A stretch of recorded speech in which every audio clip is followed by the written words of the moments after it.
Muy bien, voy a conversar ahora con el economista y catedrático de la Universidad César Vallejo en Trujillo, el doctor Yair Alvarado Espinosa. Yair, ¿cómo estás? Gracias por atender esta entrevista. Muchas gracias por la invitación, Fernando. Bueno, quiero hablar contigo un poco quizá de economía, pero más tu percepción de la situación política que vivimos en el país. Ayer, la presidenta del Consejo de Ministros, la señora Marta Vázquez, o Mirta Vázquez, ha empezado las reuniones con diversas bancadas del Congreso. Entre ellas a la de Alianza para el Progreso y una facción del partido Perú Libre. ¿Cómo ves tú, cómo observas tú esta decisión de la presidenta del Consejo de Ministros de invitar a su oficina a los representantes, cuando en el pasado hubo visitas del presidente, en este caso de Pedro Cateriano, a los locales partidarios? Bueno, realmente lo que se busca ahora es un consenso, ¿no? Que es lo que busca la bancada. Pero yo entiendo la labor de la Premier, que lo que quiere es realmente tener votos para tener el consenso y la aprobación del gabinete. Pero volviendo nuevamente a lo primero, yo creo que acá hay un pequeño conflicto en el sentido de que solamente se ha cambiado la forma, pero no el fondo. Y si me preguntas de manera ya personal, entiendo claramente de que existe un conflicto. Quiere decir de que sacan a un premier que es bastante conflictivo, con una premier ahora que es mucho más, llama al consenso, pero el fondo sigue siendo el mismo y lo que se busca simplemente es que sea aprobado, y yo creo que al final van a aprobar a este gabinete, ¿no? Igual que lo hicieron con Guido Bellido. Exactamente igual, y probablemente llamen a interpelación a los ministros que están ya, digamos, con una censura previa, como el caso del ministro del Interior o el de Educación.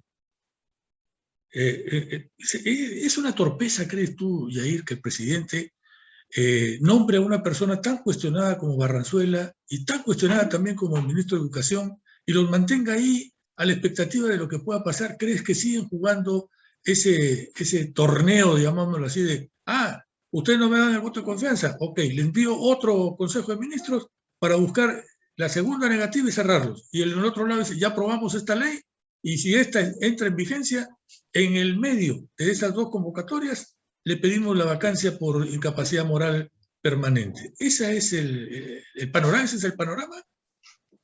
Hace 2 semanas más o menos escribí un artículo sobre una comparación que hice del presidente con Mao.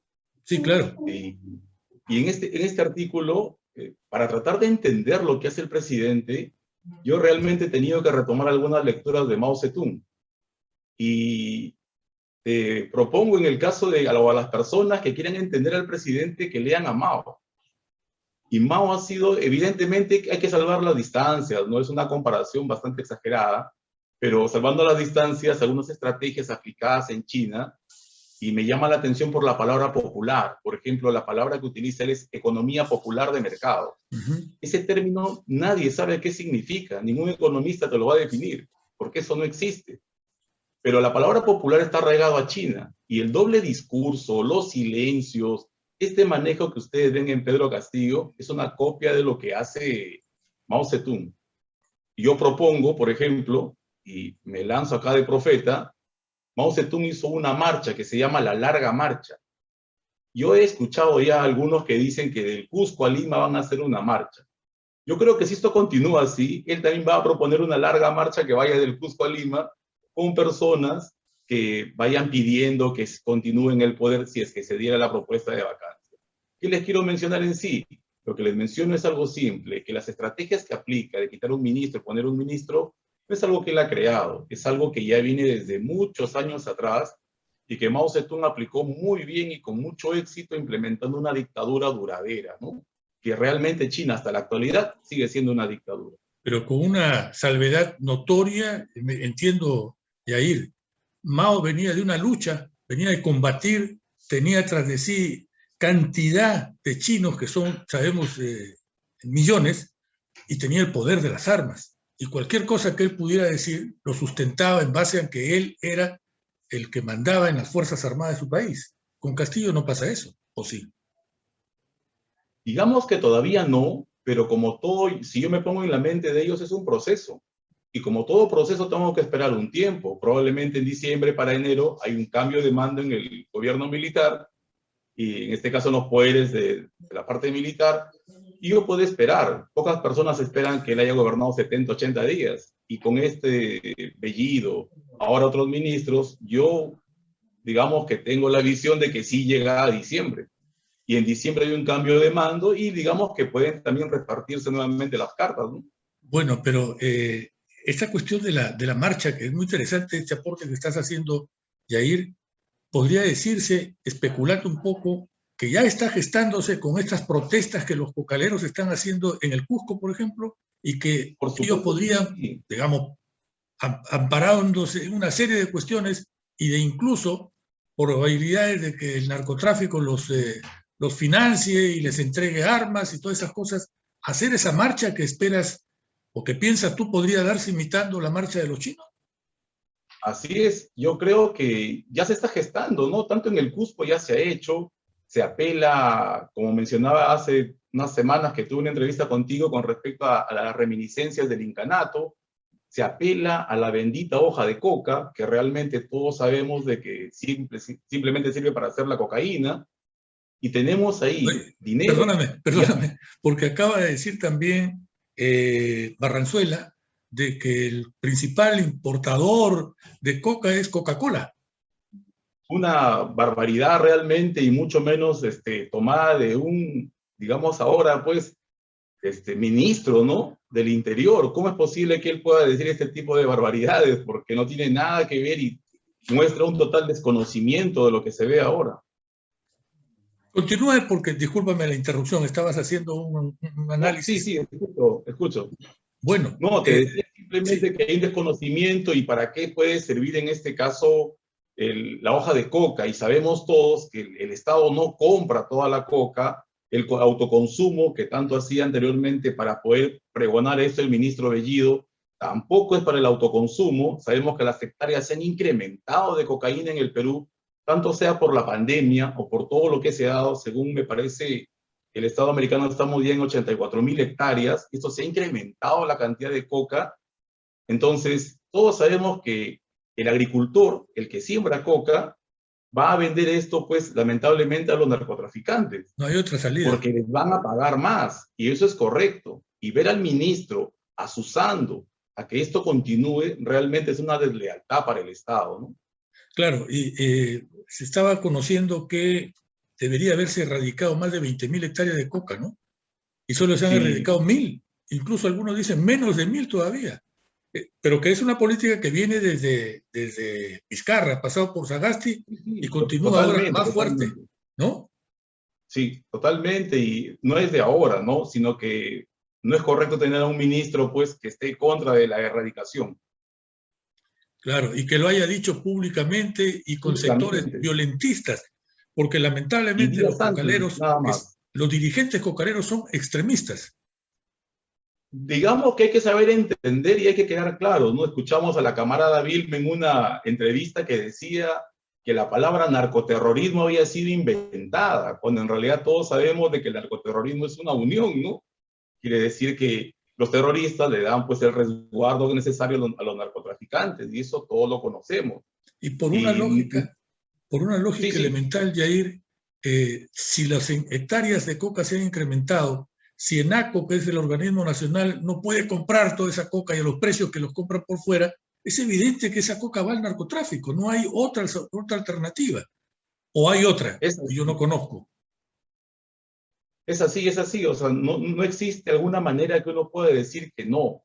Y digamos, es lamentable que congresistas, que ministros y personas estén apoyando este tipo de actitudes indebidas, ¿no? Que lo que Muy bien. hacen es, quieren convertirnos, digamos, en una Bolivia de alguna forma. Muy bien.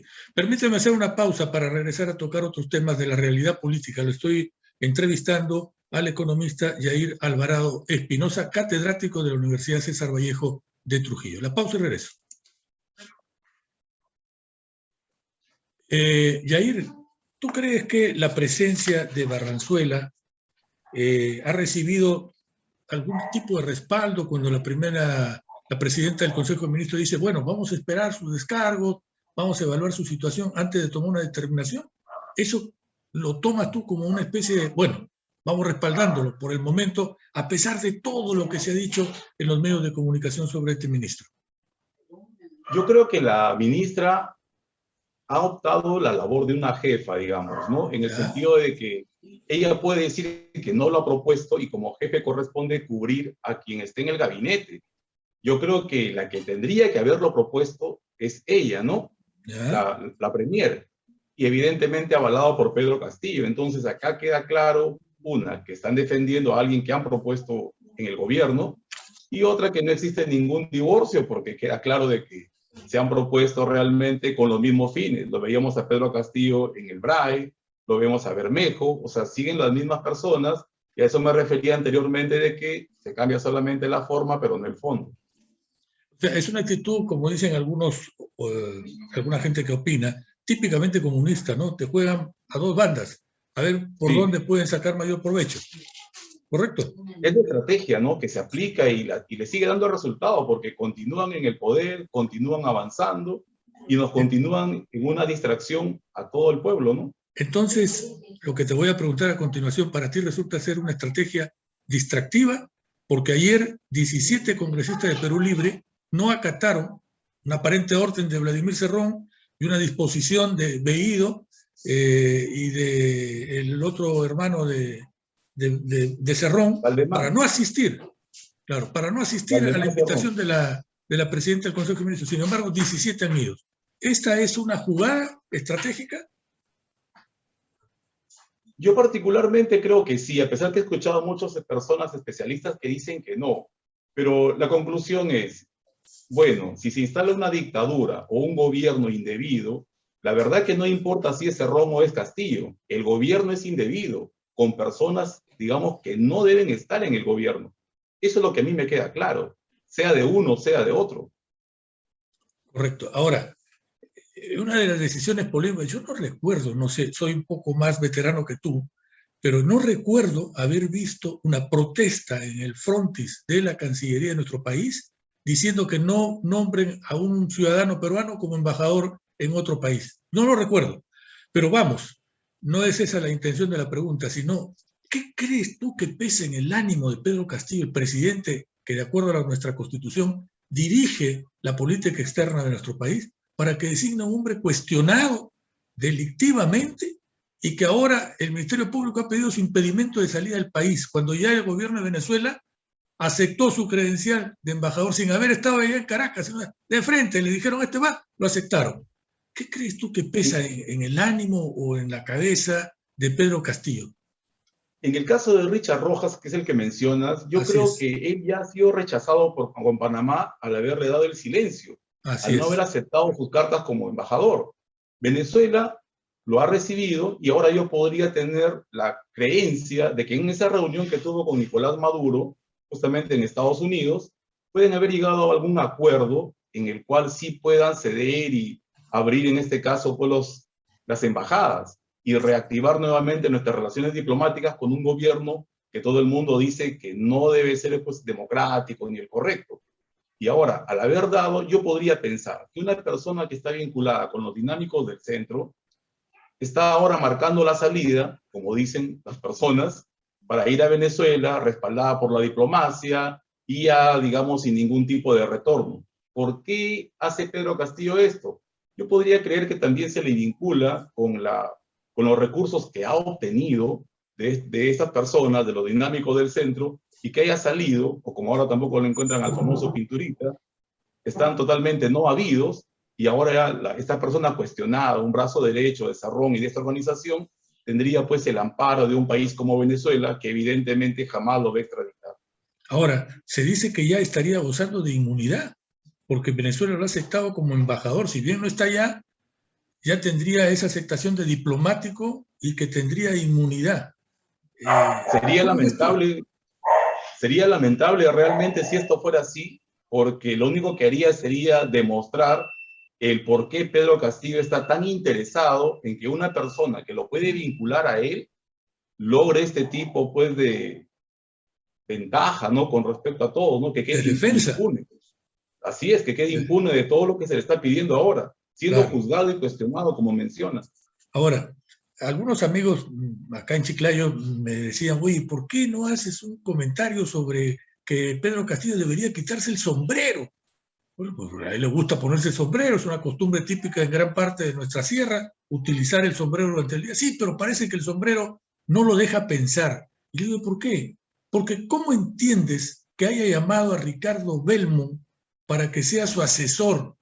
Un político ya del siglo pasado, con una mentalidad enfermiza, antisistema, dijo no a la vacunación porque te puede pasar esto, esto, esto, el otro, fuera los venezolanos.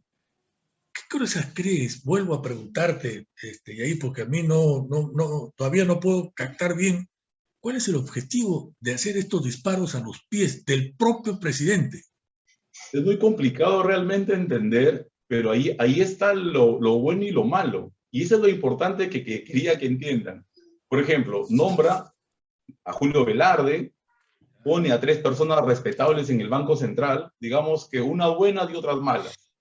Y dentro de las malas, bien han mencionado el caso de Ricardo Belmont, una persona que es muy cuestionada, tanto en su alcaldía, en la gestión que ha tenido, ¿no? O en la actualidad, cómo se viene expresando usando pues, los medios virtuales también, o ese tipo de animadversión hacia los venezolanos, con los cuales pensaba ganar la alcaldía en el año 2018. Y ahora está vinculado, y como escuchaba recién, a los únicos venezolanos que quieren es a Maduro nada más, ¿no? Y a la gente que está en Venezuela, pero no los que están en el Perú. Y es un poco contraproducente, ¿no? Pero es parte de lo que vemos. Si estaba Bellido, tiene las mismas características que Ricardo Belmont, ¿no? Sino que es más joven, nada más. Nada Y más. aparece como político en el presente siglo, ¿no? Antes no existía. Pero bueno, dame una respuesta como economista. ¿Cómo ves tú el hecho de que haya empezado a bajar el tipo de cambio con relación al dólar? Sí, justamente lo que te mencionaba antes, yo creo que la salida de Bellido ha sido determinante. Y justamente esa caída que vemos hasta ahora de estar en 4.13, y ahora lo vemos en 3.92, y bueno, con una estabilidad ahora y quizás una pequeña alza nada más mínima, nos damos cuenta toda la distancia que marcaba este tipo de twitters con los que nos tenía acostumbrado el premier Bellido, y que simplemente causaban incomodidad y solamente el aumento del dólar. Entonces queda claro que el factor distorsionante muy importante ha sido el premier, y que en estos 70 días que estuvo, la culpa ha sido del presidente por haberlo tenido y mantenido en el poder. Creo que eso hay que tenerlo claro. Todos tenemos que tenerlo claro. Si bien es cierto, Bellido fue quien hablaba, Pedro Castillo era quien lo mantenía y quien lo avalaba. Por lo tanto, es el responsable de esta subida del dólar tremenda y que ahora queremos recuperar. Y cuando mencionaba que había factores externos también, es cierto, pero miren cómo está el dólar ahora. O sea, hubiera subido un poco, que es lo que tenemos ahora, pero no cómo se había disparado a la actualidad. ¿Qué Y es la lo que veo manera en es tan el futuro? rápida, ¿no?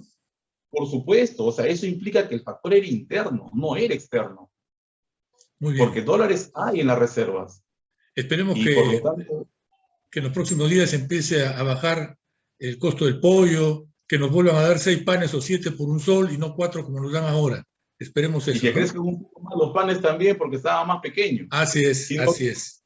sino Muy bien. que entendemos que hay un stock y que toma un tiempo, eso es cierto. O sea, hay gente que ha comprado caro y que ahora no lo va a vender más barato, ¿no? Entonces, si el dólar continúa abajo, esto con el pasar de los días, semanas, va a bajar nuevamente los precios. Muy bien. Pero yo creo que hay personas en el extranjero que todavía no ven con buenos ojos esta inversión que se dice, que sería la inversión privada, que están ciegamente, digamos, para poder invertir en el país.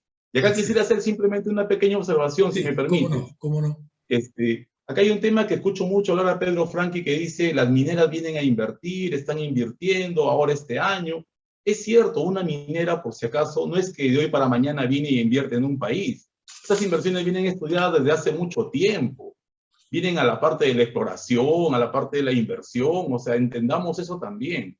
Y no es que ya invertí varios millones y yo veo la certidumbre, me toca invertir y lo que desembolso ahora es porque lo tenía ya presupuestado. Lo que queremos es que vengan nuevas inversiones y más inversiones Y eso que no se se ve generen todavía. por este gobierno, Eso por no se este ve gobierno. todavía. Muy bien, No se Yair, dice, muchísimas gracias por tu gentileza, como siempre. Te estaré molestando en los al próximos días, ¿eh? contrario. Un Muchas gracias a ti abrazo. por la invitación, Fernando. Gracias. Y gracias a ustedes también por habernos visto. Hasta mañana.